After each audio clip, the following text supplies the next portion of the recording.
Hi, welcome. On this video, this is day 4 here. I'm out here with Maya again on the street walk, focusing in on working in a more distracting area.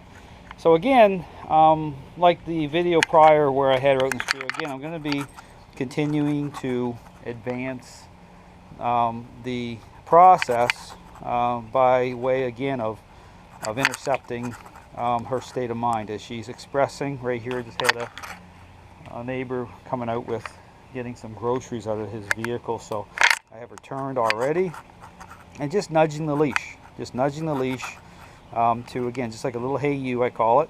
It's not meant to, understand, when you're doing this methodology, it's not meant to crank and yank on the dog because you're not waiting. Okay, that's the secret, is not to put yourself in a reactive position where the dog is over investing. And so what's helpful is to turn at an offset angle so that your dog has to swivel their head around. See this? Swivel their head around, so you have a better picture as to the level they're trying to invest. Okay, and then being again active with, see me just kind of tapping the leash. See her, she's looking at me. She doesn't have to be looking up in my eyes.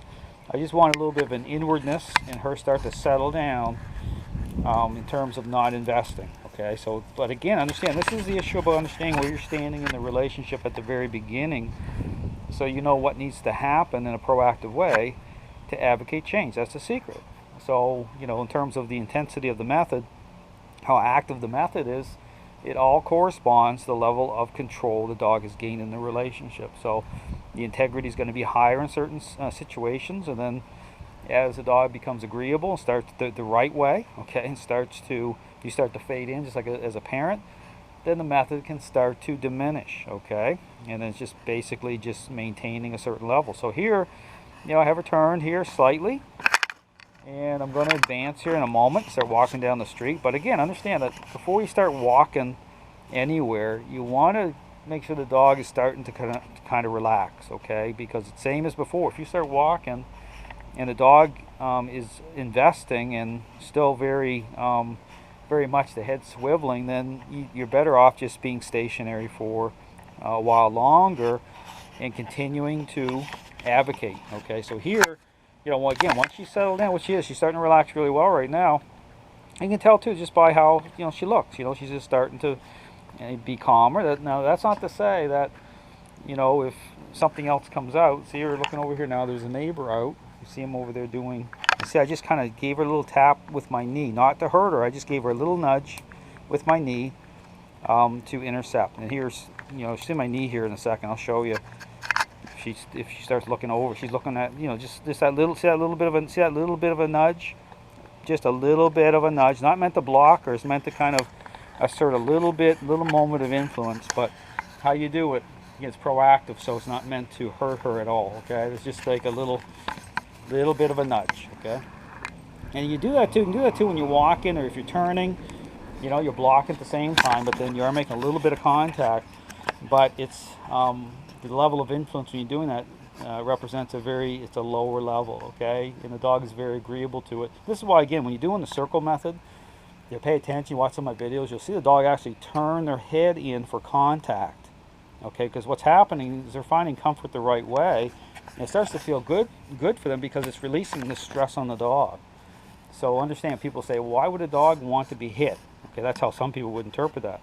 Well, no, the dog is not that way. Just like a child finding comfort the right way through the right parenting style gives them comfort because they're releasing stress. They're saying, okay, you know what, Dale's in control, and I don't have to, you know, think a certain way. I can start to adopt a follower role, and it's de-stressing them. Okay, so it's not meant to overwhelm a dog or be abusive. Understand that. This is all about being proactive. So the more proactive I am, see right here, see I tapped just a little bit, the more acceptance. See right here, a little tap. I know she heard the dog over there. I'm just tapping a little bit, just a little nudge, you know, a little nudge. So again, see the dog's barking, right? See that little nudge, and so that little nudge is saying to Maya, hey, you might meet the other dog.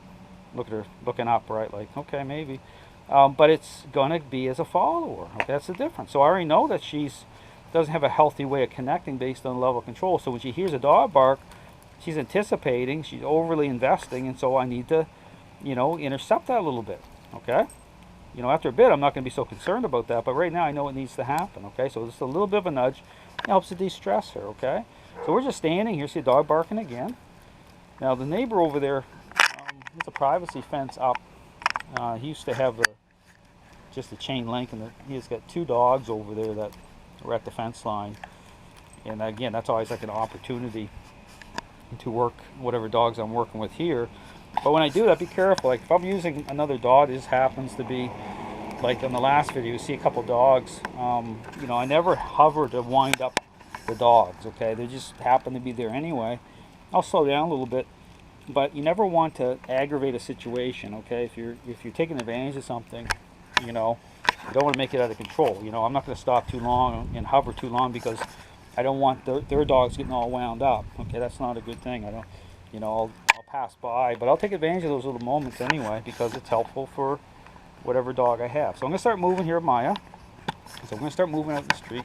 But all these little pointers, I understand, they're all very helpful if you kind of take a note or watch the video over again. I'm providing as much information as I can as to what I'm doing on my video. So right here, same thing. I'm slowing her down right away, and this is the thing. I feel how much she's trying to edge forward. So you're better off stopping when you feel that push forward. You know, you want to stop and actually come to a halt at times.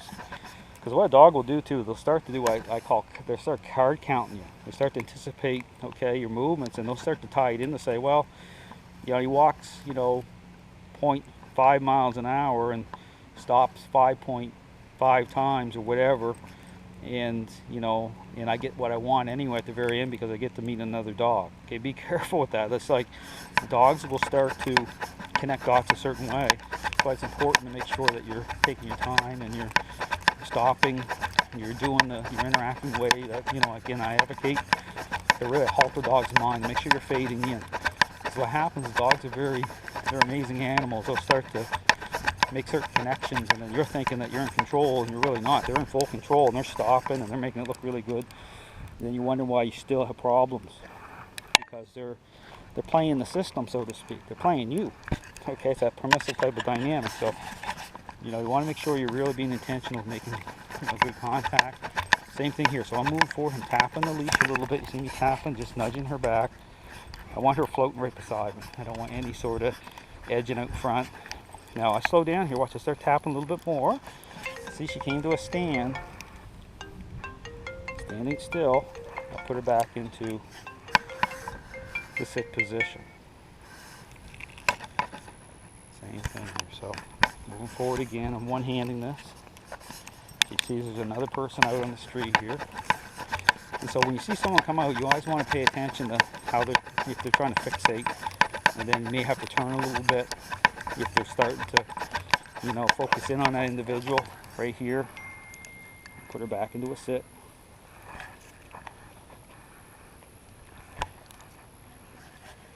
Just taking my time,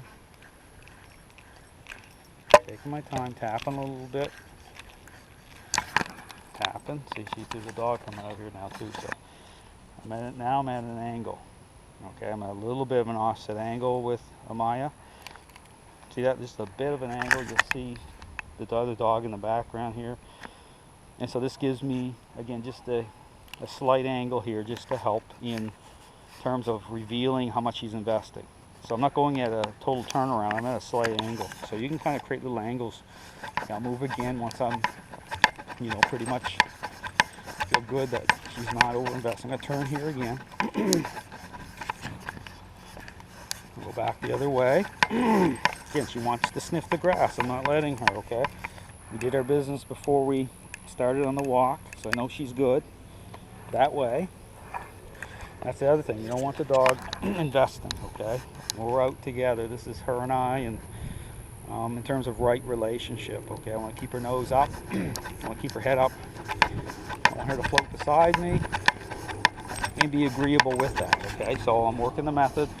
Same thing. She's starting to, you know, pull a little bit here, then stop. Okay, if you feel like things are kind of getting a little dicey, a little sketchy, okay, stop.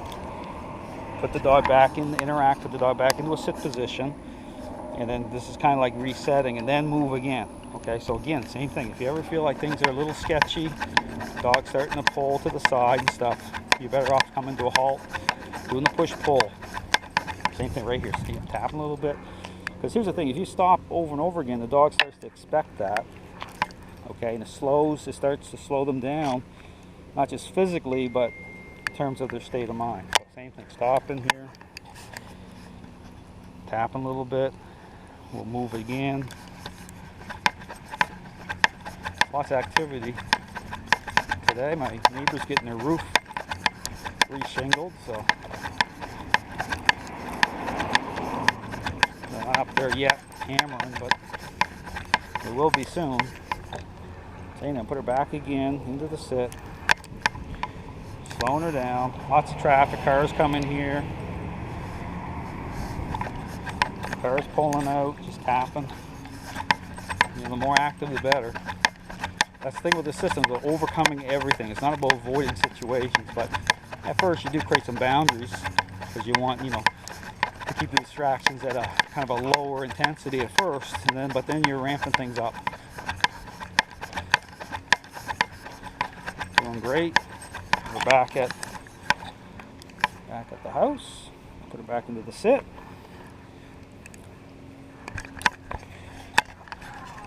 Yeah, thank you. Yeah, she's beautiful. Yeah, she's. Yep, Doberman. Yeah, female. She's doing all right.